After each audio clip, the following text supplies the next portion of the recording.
Lavon Affair was an Israeli terrorist operation in Egypt known as Operation Susanna, in which Egyptian, American, and British-owned targets in Egypt were bombed in the summer of 1954. In the early 1950s, the US was becoming friendlier with Egypt and was moving to influence the British to leave the Egyptian Suez Canal, which they had manned for almost 20 years. The apartheid state of Israel would not tolerate the British leaving, and elements within Israel began planning a variety of terrorist attacks on British, Egyptian, and American targets. These attacks would then be blamed on so-called Muslim extremists. This would incite the anger of the British and the Americans towards Egypt and Islam and sour the burgeoning relationship between Egypt, America, and Britain. This plan for a series of false flag terrorist attacks was codenamed Operation Susanna. A group of Egyptian Jews was recruited to carry out the attacks. Jews in the diaspora that are recruited are known as Sayanim. The first bomb went off on July 2nd when a post office in Alexandria was firebombed.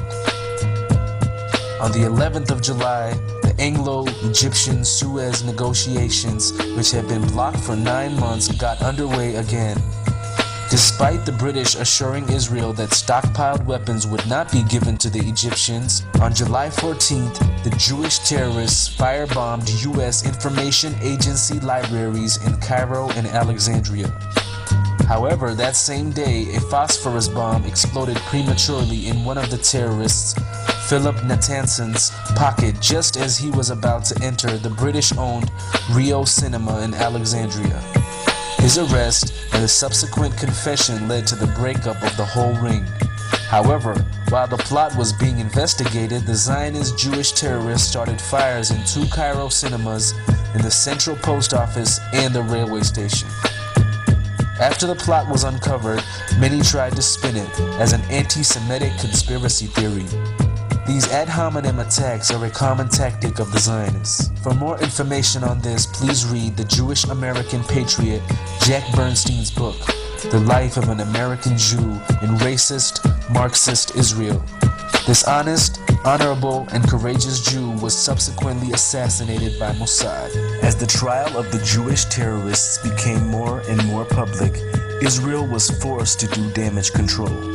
They claimed that the Egyptians were tipped off and allowed the attacks to happen.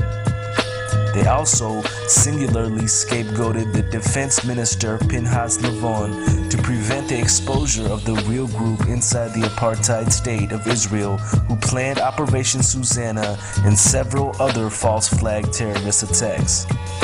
But this would not be the last time America's so-called ally and friend and recipient of over $150 billion in aid would attack her.